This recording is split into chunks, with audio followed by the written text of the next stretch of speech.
الرحمن الرحیم. ڈیئر ناظرین، آج کا ہمارا ٹاپک بھی ویسٹرن پولیٹیکل فلاسفی سے ریلیٹڈ ہے، اور آج ہم ایک مخصوص طبقہ فکر جس کا تعلق یونان سے تھا اس پہ بحث کریں گے، اس کو ڈسکس کریں گے. اور یہ طبقہ ہے صوفسٹ کا، صوفستائیوں کا. اور ہم پہلے تو یہ طے کریں گے کہ یہ کون لوگ تھے، اور پھر اس کے بعد ہم ان کا جو پولیٹیکل جو کانسیپٹس ہیں یا پولیٹیکل جو تھیریز ہیں ان کی ہم بات کریں گے، پولیٹیکل فلاسفی کی بات کریں گے. تو یہ ہمارے دو کویسچنز ہیں.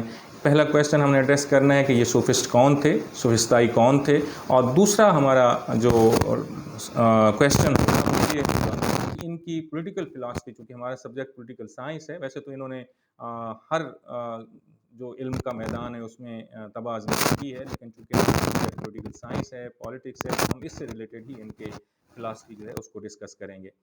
تو سب سے پہلے ہمیں یہ طے کرنا ہے، ہمیں یہ بات سمجھانی ہے کہ یہ تھے کون، صوفسٹ کون تھے، صوفستائی کون تھے. اچھا، یہ بات یونان کی تاریخ سے ثابت ہو جاتی ہے کہ یونان کی تاریخ میں جو 5ویں صدی قبل مسیح تھی، یہ ایک ایسی سینچری ہے جس میں یونان انتہائی بحرانی کیفیت سے گزار تھا. افراتفری تھی، جنگ و جدل کا بازار گرم تھا، اور اس دور میں دو جو اسٹیٹس تھیں وہ ڈومیننٹ کر رہی تھیں.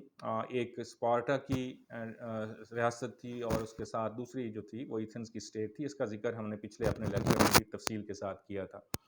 اب یہ دونوں جو اسٹیٹس تھیں، یہ دونوں جو آئیڈینٹیز تھیں، ان دونوں کا جو نظریاتی بود تھا، جو نظریاتی اختلاف تھا، اس نے یونان کی پولیٹیکل، اکنامک اور جو سوشل کنڈیشنز تھیں ان کو تباہ و برباد کر کے رکھ دیا.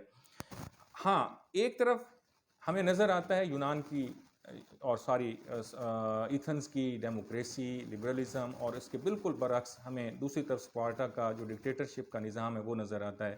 وہاں پہ جو آمریت ہے اس کا بول بالا ہمیں نظر آتا ہے. تو یہ دو متصادم نظام جو ہیں ہمارے سامنے ہیں اس دور میں. ایک اسپارٹا کا آمریت پر مبنی نظام، اور اس کے بالکل برعکس دوسرا لبرلزم اور ڈیموکریسی پہ مشتمل جو ہے وہ ایتھنز کا نظام. تو یہ دونوں نظام کی جو جنگ تھی، اس نے ان دونوں ریاستوں کے درمیان جنگ و جدل کو جو ہے وہ جنم دیا. یہ صرف اقتصادی اور سیاسی جنگ نہیں تھی، بلکہ بنیادی طور پہ یہ نظریات کی جنگ تھی. اب اس جنگ نے جہاں یونان کا جو پولیٹیکل اور اکنامک سسٹم ہے اس کو ڈیمیج کیا، وہاں اس نے یونان کی جو فلاسفیکل تھاٹ ہے اس کو ایک نئی راہ دی، ایک نئی جلا بخشی.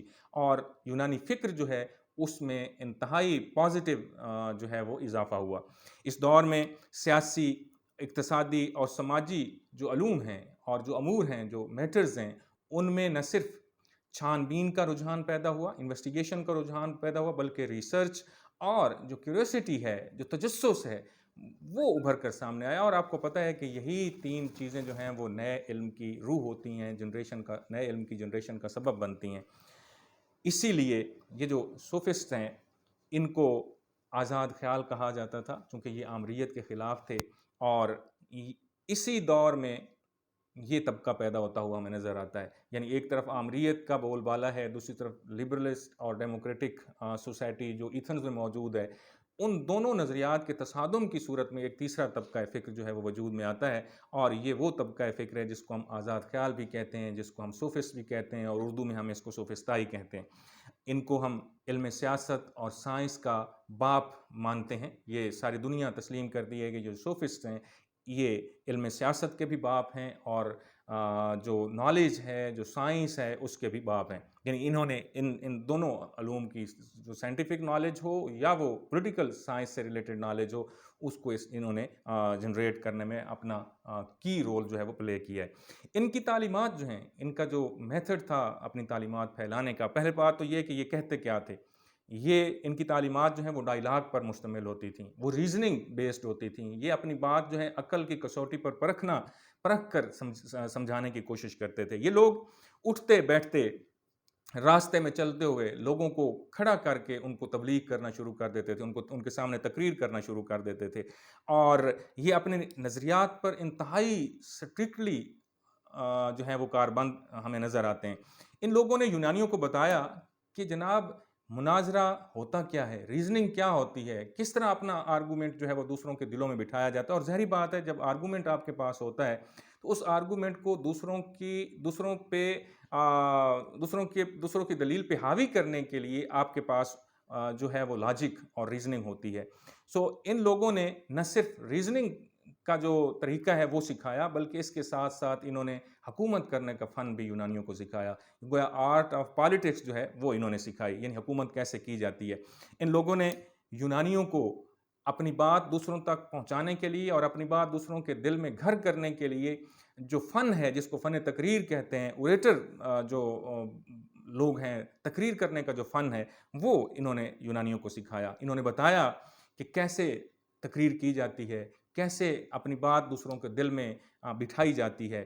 سوفسٹائی اس چیز کے بانی سمجھے جاتے ہیں، یعنی تقریر کا جو فن ہے اس کے یہ بانی سمجھے جاتے ہیں. اب ان کی تعلیمات کی طرف آتے ہیں تو ان کی تعلیمات کیا تھیں؟ ان کی تعلیمات تھیں کہ کسی بھی چیز کو بغیر پرکھے اور دیکھے، یعنی اس کو بغیر آبزرو کیے اور بغیر انویسٹیگیٹ کیے ایکسیپٹ نہیں کرنا چاہیے. اور وہ ایکسیپٹ پرکھنا کس حوالے سے ہے، کیسے پرکھنا ہے، اس کے لیے وہ عقل کا پیمانہ استعمال کرتے ہیں. ان کی کسوٹی کیا ہے؟ عقل.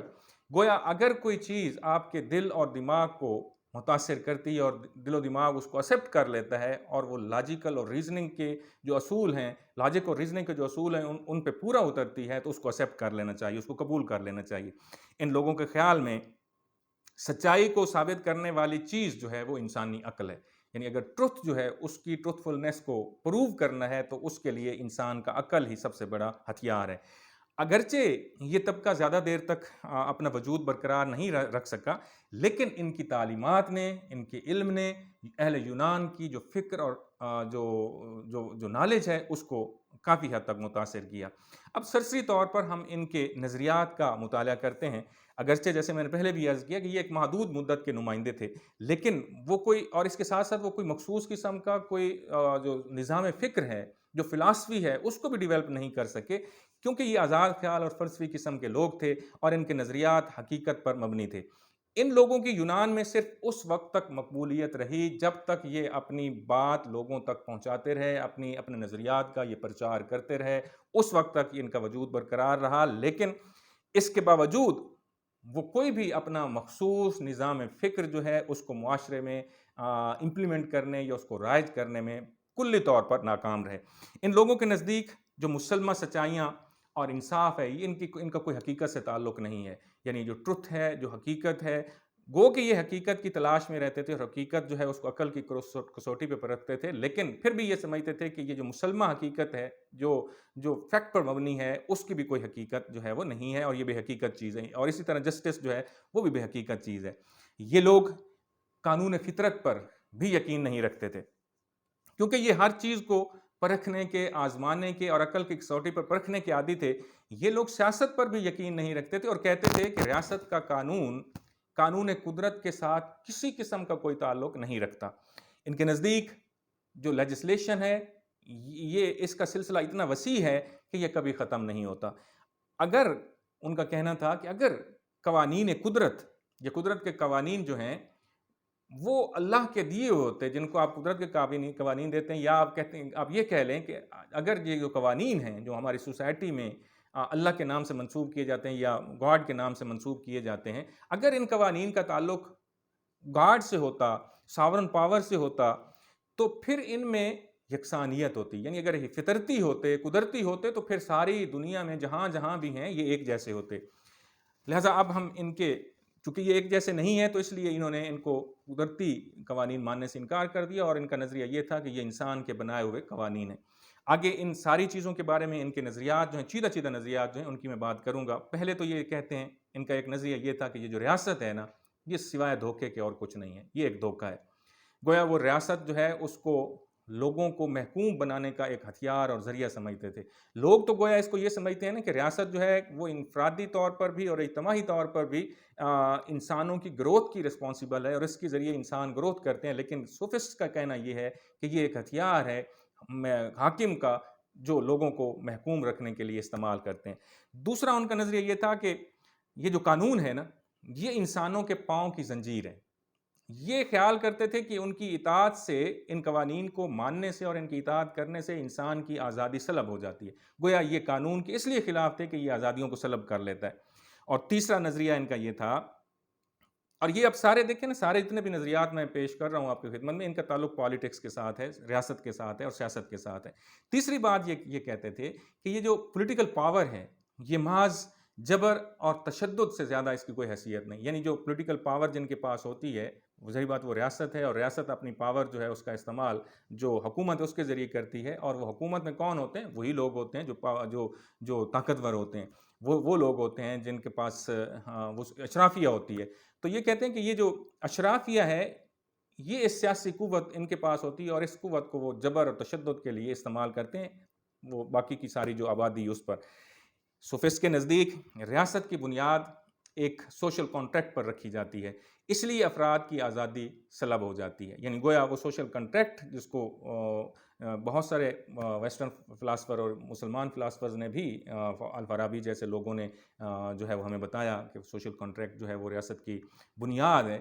تو یہ کہتے ہیں کہ یہ جو سوشل کانٹریکٹ ہے، یہ بھی اس چیز کو تو مان رہے ہیں کہ سوشل کانٹریکٹ سے ہی ریاست جو ہے وہ مرز وجود میں آتی ہے، لیکن یہ ریاست کا وجود جو ہے سوشل کانٹریکٹ کے ذریعے لانے میں، جو کانٹریکٹ کا جو کردار ہے اس کو وہی سمجھتے ہیں کہ اس کی وجہ سے پھر یہ آزادی انسان کی جو ہے وہ سلب ہو جاتی ہے۔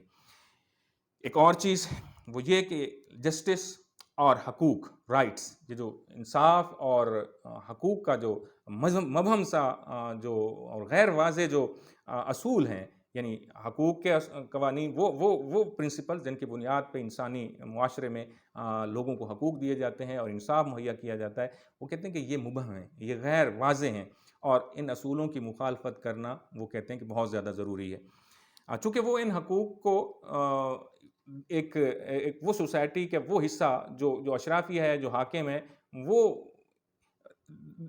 دان سمجھتے ہیں اس کا، کہ ان کی طرف سے چونکہ لوگوں کو یہ دیا جا رہا ہے، حالانکہ یہ ہر شخص کا قدرتی حق ہے اور فطری حق ہے، تو اس کو وہ چونکہ غیر مبہم پرنسپلز ہیں جن کی بنیاد پر یہ حقوق اور انصاف کی جو باتیں وہ کی جاتی ہیں، اور ان کے نظریات جو ہیں اور ان کی جو فلاسفی ہے وہ ڈسکس کی جاتی ہے، تو چونکہ وہ غیر مبہم ہے، ایمبیگوس ہے، اس لیے وہ اس کو ماننے سے انکاری ہیں۔ اور ایک اور چیز وہ یہ کہتے ہیں کہ اسٹیٹ اور اس کے تمام انسٹیٹیوشنز افراد کی ترقی کے، ان کی ڈیولپمنٹ کے مخالف ہیں۔ گویا یہ ساری ان کی فلاسفی جو ہے وہ ریاست اور ریاست کے جو حکمران ہیں اور جو طاقتور طبقے ہیں ان کے خلاف ہے، اور آزادی کی بات کرتی ہے، آزاد لوگوں کے جو حقوق ہیں ان کی فراہمی کی بات کرتی ہے، لوگوں کو حق کے تقریر و تحریر دینے کی بات کرتی ہے۔ تو بہرحال یہ لوگ انفرادیت پر اور انڈیویجولزم پر بہت زیادہ زور دیتے ہیں۔ ان کے نزدیک جو ان کی انتہا پسندی ہے، جو ایکسٹریمزم ہے، جو جس طرح یہ اپنے نظریات پہ ڈٹے ہوئے تھے، اس ایکسٹریمزم نے، اس انتہا پسندی نے یونان کی جڑیں جو ہیں وہ ہلا کے رکھ دیں، اور یونانی تہذیب جو ہے اس کو پارا پارا کر کے رکھ دیا۔ یونان معاشی اور سیاسی لحاظ سے بالکل تباہ و برباد ہو گیا، اور اس نازک دور میں یہ جب سوفسٹ کے وجہ سے، اور ظاہری بات ہے 5ویں صدی عیسوی جو ہے، جیسے میں پہلے ذکر کیا کہ اس میں پہلے ہی اقتصادی سیاسی بحران جو ہیں وہ اور سماجی بحران جو ہیں وہ پیدا ہو چکے تھے، اور اس میں پھر ان لوگوں نے اس پہ سونے پہ سہاگے کا کام کیا۔ لیکن بہرحال ان کی اس ایکسٹریمزم کے اگینسٹ پھر دو طبقے جو ہیں وہ یونان میں پیدا ہوئے۔ ان میں سے ایک طبقہ جو ہے وہ قدامت پسند طبقہ ہے، یہ فنڈامنٹلسٹ ہیں۔ یہ کہتے ہیں کہ سوفسطائیہ کے جو نظریات ہیں وہ کسی طور پر بھی قبول کرنے کے قابل نہیں ہے، اور لہٰذا انہوں نے سوفسٹ کے جو کانسیپٹ اور تھیریز ہیں اور جو ان کی فلاسفی ہے اس کی قطعی طور پر مخالفت کی، جبکہ اس کے بالکل برعکس دوسرا گروپ ترقی پسند یا پروگریسو گروپ تھا۔